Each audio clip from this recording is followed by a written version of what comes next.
Can you believe it? The once dominant U.S. Navy may soon face an absurd yet real dilemma, its flagship destroyer orders flying to India, while its most critical aircraft carrier catapult technology might actually require assistance from China. This sounds like a wild military joke, but a closer look at the quagmire the U.S. Navy has been mired in over recent years reveals that these fantastical scenarios are evolving from sharp satire into a cold mirror reflecting its deep-seated crises. To grasp the roots of this extreme possibility, we must retrace the Navy's two-decade history of derailments, a costly saga marked by technological hubris and strategic disorientation, priced at hundreds of billions of dollars. The Ford-class nuclear-powered aircraft carrier, once hailed as the future's shining star, has been shackled by technical curses since its inception. Its revolutionary electromagnetic catapults and advanced arresting gear theoretically promise vastly improved aircraft sortie rates, yet reality delivers dishearteningly low reliability and protracted troubleshooting periods, leaving this colossus perpetually unable to achieve full combat readiness,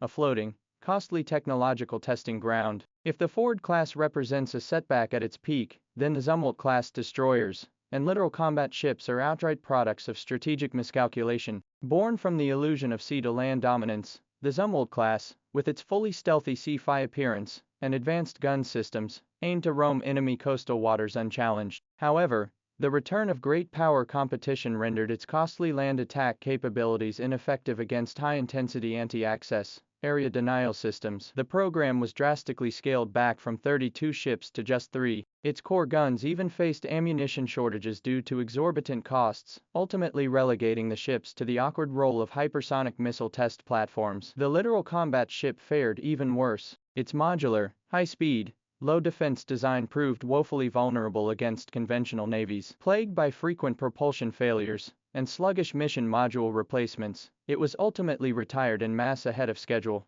becoming a hastily drawn footnote of failure across the seas. These warships of the future not only failed to deliver on their promises, but acted like black holes, devouring massive budgets while leaving gaping capability voids. Meanwhile, the backbone of America's shipbuilding industry groans under the strain. Both public and private shipyards face systemic crises, a shortage of skilled labor, fragile supply chains, and aging infrastructure. The consequences are stark. The slow construction of Arleigh Burke-class flight II destroyers fails to fill the gap left by the mass retirement of Ticonderoga-class cruisers. Maintenance backlogs for attack submarines stretch into years, even decades. The fleet continues to shrink, and the grand vision of a 355-ship navy recedes into the cold reality. This is the harsh reality, unable to build, unable to repair, unable to replenish. It is against this backdrop of near despair that the once unthinkable option of foreign procurement has been brought to the table for cold-hearted cost and time calculations. Thus, India's Visakhapatnam-class destroyers have entered the picture. This approximately 8,000-ton vessel,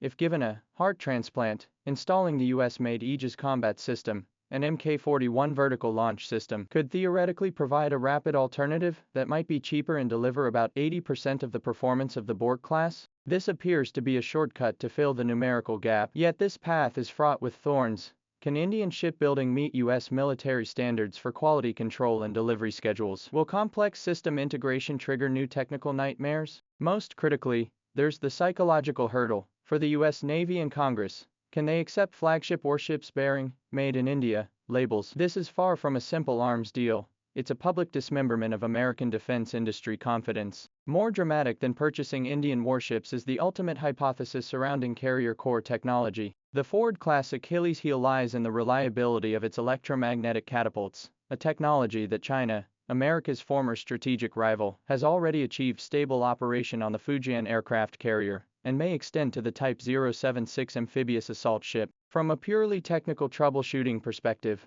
a solution seems possible. Yet this touches upon the deepest taboo of hegemony. This is not merely a matter of face. It involves entrusting the lifeline of the nation's ultimate combat platform to its primary strategic rival. The security fears and political tsunami this would unleash are unimaginable. Thus, purchasing Chinese catapults functions more like a mirror that reveals not a viable path, but rather the profound strategic anxiety of a nation trapped in a dead end, with its cutting-edge military engineering, with nowhere to turn for help. So how did all this happen? The core issue extends far beyond a few failed projects, revealing a chronic ailment deep within the U.S. defense system, a fatal disconnect between its reckless technological ambitions, wavering strategic direction, and a steadily shrinking industrial base. First, There was a loss of strategic philosophy. The unipolar moment after the Cold War led the U.S. Navy to misjudge the future, shifting from preparing for oceanic showdowns to a policing model designed for weaker adversaries. The Zumwalt and littoral combat ships were products of this mindset. When great power competition resurfaced, these vessels, engineered for low-intensity conflicts, became obsolete overnight in high-end confrontations, turning hundreds of billions in investments into outdated assets incapable of addressing primary threats. This represents a colossal waste of resources,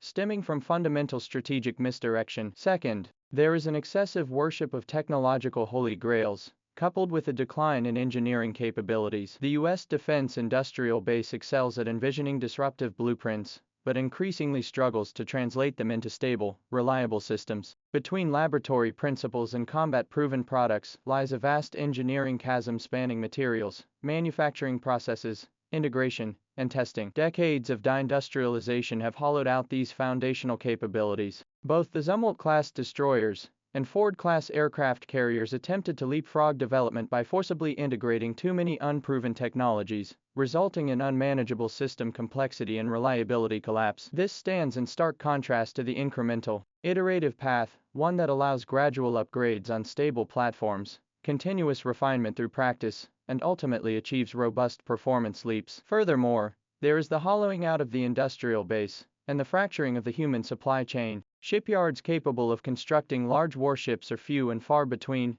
and generally outdated. Top-tier welders, electricians, and pipe fitters face a generational gap. Without a solid industrial foundation, even the most perfect design remains merely blueprints. This decline is structural, requiring long-term, coherent national industrial policies to repair a task as difficult as climbing Mount Everest in today's polarized, short-sighted American political landscape. Therefore, purchasing Indian warships or Chinese technology are fundamentally false propositions and desperate illusions. The political and operational chain reactions triggered by the former could be worse than the problems they fail to solve. The latter is nothing short of a strategic suicide fantasy. The U.S. Navy's true path forward lies in a painful and profound self-reinvention, recalibrating its strategy, embracing a pragmatic philosophy that prioritizes reliability over flashiness, and perhaps reviving proven designs to ensure sufficient operational vessels, rather than perpetually chasing the next perfect phantom. It must launch a comprehensive restoration of its industrial base,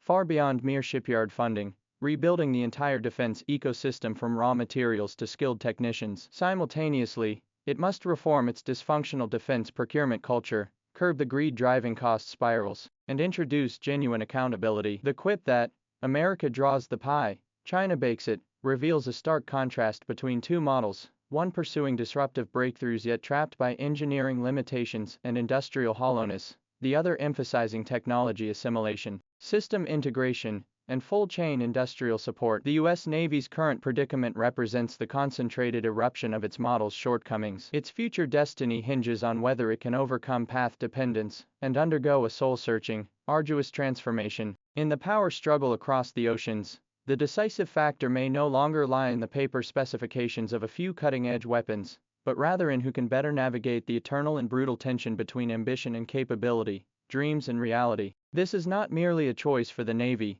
it is a trial for an empire at its zenith to determine whether it can rebuild its foundations.